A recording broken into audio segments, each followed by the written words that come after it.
Masih bersama kami di Presisi Pagi. Ketua Pembina Yayasan Kemala Bayangkari meresmikan Gedung Kemala Pengurus Pusat Yayasan Kemala Bayangkari yang bertempat di Jalan Wijaya 1, Petogogan, Jakarta Selatan pada Sabtu 4 Mei 2024.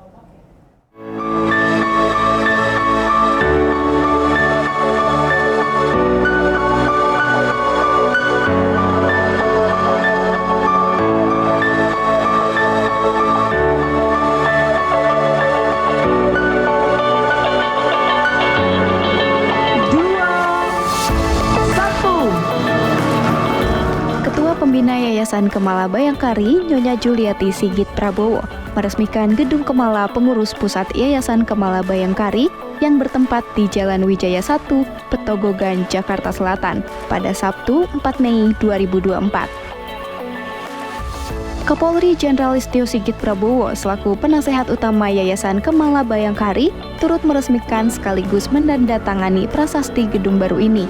Terima kasih dengan mengucapkan Bismillahirrahmanirrahim. Dengan rahmat Tuhan Yang Maha Esa, pembangunan gedung kantor pusat Yayasan Kemala Bayangkari secara resmi kita akan tanda tangani dan kemudian bisa digunakan untuk kegiatan-kegiatan Yayasan Kemala Bayangkari. Terima kasih. Kita berikan aplaus yang meriah.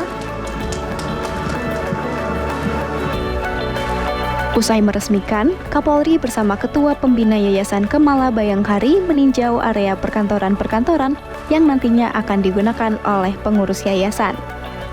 Menurut Ketua Pembina Yayasan Kemala Bayangkari, gedung ini kedepannya diharapkan mampu meningkatkan kinerja para pengurus dalam melaksanakan kegiatan pendidikan, sosial, keagamaan, dan kemanusiaan. Sehingga nantinya mampu berpartisipasi dalam mencerdaskan anak bangsa dan kesejahteraan keluarga besar Polri serta masyarakat.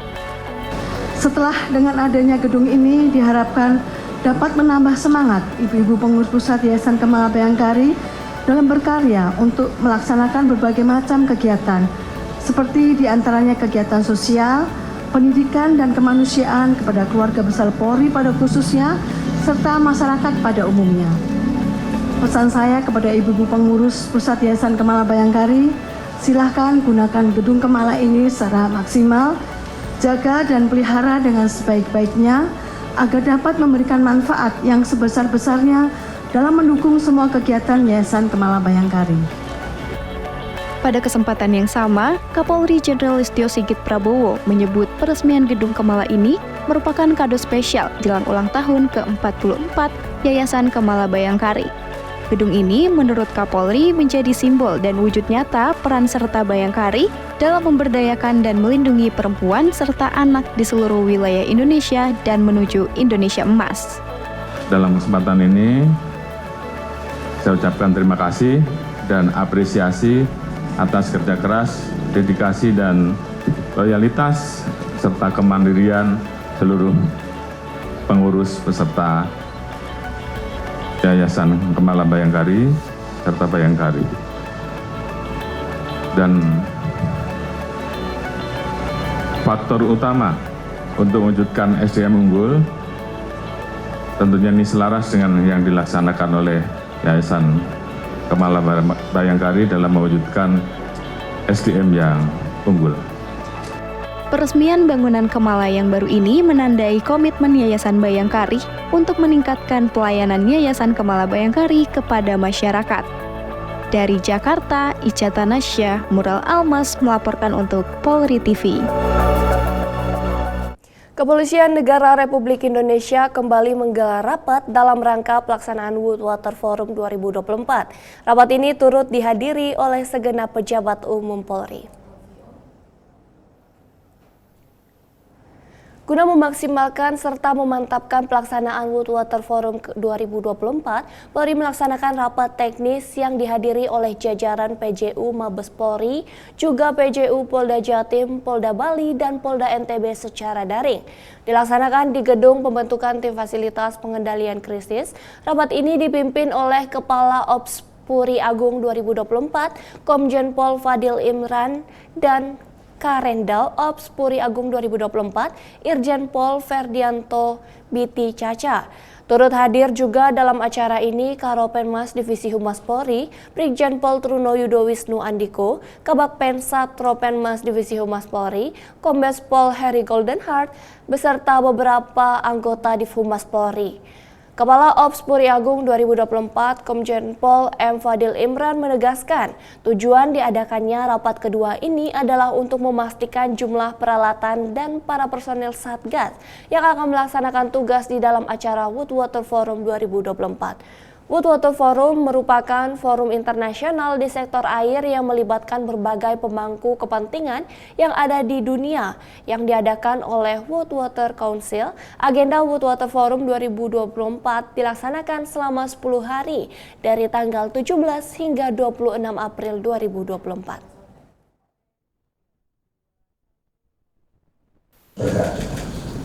Hari ini sebenarnya maksud dan tujuan rapat untuk memastikan apakah masing-masing subsatgas sudah fix dan final untuk personil dan peralatan yang akan kita gunakan di Bali.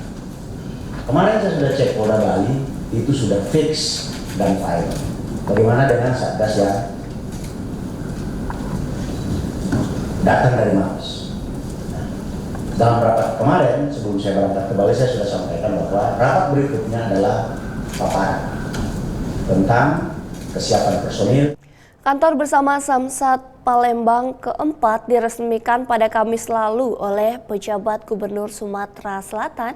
Peresmian ini menandai komitmen pemerintah dalam meningkatkan kualitas pelayanan pajak kendaraan bermotor di wilayah Palembang.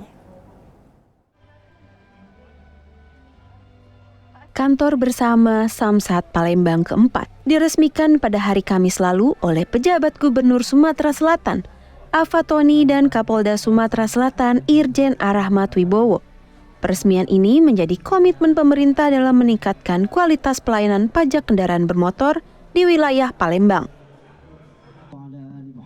Irjen Rahmat Wibowo dalam sambutannya mengatakan bahwa pembangunan kantor baru ini diharapkan dapat meningkatkan jumlah kendaraan yang dilayani, sehingga pada akhirnya mampu meningkatkan pendapatan asli daerah. Mantan Dirsiber Bareskrim Polri ini menyampaikan bahwa rata-rata 60% pendapatan asli daerah di seluruh kabupaten, kota, dan provinsi di seluruh Indonesia didapat dari sektor registrasi kendaraan bermotor, baik dari perpanjangan pajak tahunan maupun 5 tahunan. Rata-rata di seluruh kabupaten kota dan provinsi di seluruh Indonesia, 60% pendapatan asli daerahnya didapat dari sektor registrasi kendaraan bermotor. Apakah itu perpanjangan pajak tahunan atau 5 tahunan.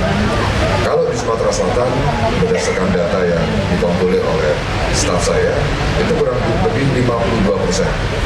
Jadi kalau anggaran APBD di Sumatera Selatan itu ada 10 triliun, tadi saya tanya Pak Gubernur, 60%-nya itu merupakan dana bagi hasil dari pusat, dari dana alokasi khusus, dana alokasi umum, 40%-nya itu asli daerah. Nah, 4 triliun, 52% dari 4 triliun itu diperoleh dari 29 kantor yang melaksanakan pajak seperti ini. Kapolda melihat adanya peningkatan jumlah kendaraan yang dilayani oleh Samsat di Sumatera Selatan. Hal ini mengindikasi bahwa perekonomian tumbuh, mulai dari industri besar maupun UMKM. Ia pun berharap kontribusi yang sudah dibayar oleh masyarakat ke daerah maupun ke negara melalui pajak kendaraan dapat dikembalikan, sehingga bisa dinikmati oleh masyarakat dalam bentuk pembangunan. Kami sangat mengharapkan kontribusi yang sudah dibayarkan oleh masyarakat ke daerah maupun ke negara ini dikembalikan untuk bisa dinikmati lagi oleh masyarakat. Dalam bentuk apa, Bapak Ibu sekalian? Tentunya yang pasti dalam bentuk kantornya dibikin yang nyaman, supaya masyarakat membayar pajak itu dengan mudah. Jangan kita mengejar-ngejar masyarakat untuk membayar pajak, tapi masyarakat tidak tahu di mana dan bagaimana dan berapa pajak yang harus dibayarkan. Oleh karena itu, Kementerian Pendayagunaan Aparatur Negara dan Reformasi Birokrasi sudah mengatur bahwa setiap unit kerja harus menyiapkan website atau digitalisasi supaya masyarakat mudah mendapatkan informasi. Syukur-syukur kalau bisa melakukan transaksinya juga secara digital. Kapolda berpesan kepada petugas untuk memberikan pelayanan yang baik, sehingga masyarakat yang membayar pajak terlayani dengan mudah dan nyaman. Dari Humas Polda Sumsel melaporkan untuk Polri TV.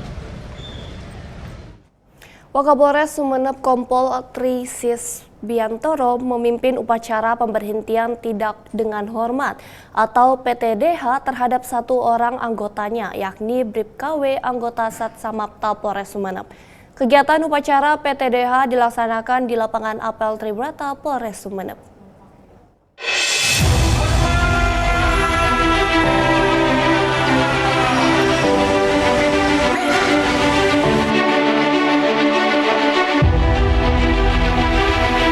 Hari ini kita hadir dalam melaksanakan upacara pemberhentian tidak dengan hormat atau PTDH terhadap anggota Polri Polres Sumeneb. Pemberhentian tidak dengan hormat terhadap satu anggota Polri Polres Sumeneb merupakan penerapan dari peraturan Pemerintah Republik Indonesia PP Polri nomor 1 tahun 2003 tentang pemberhentian anggota Polri.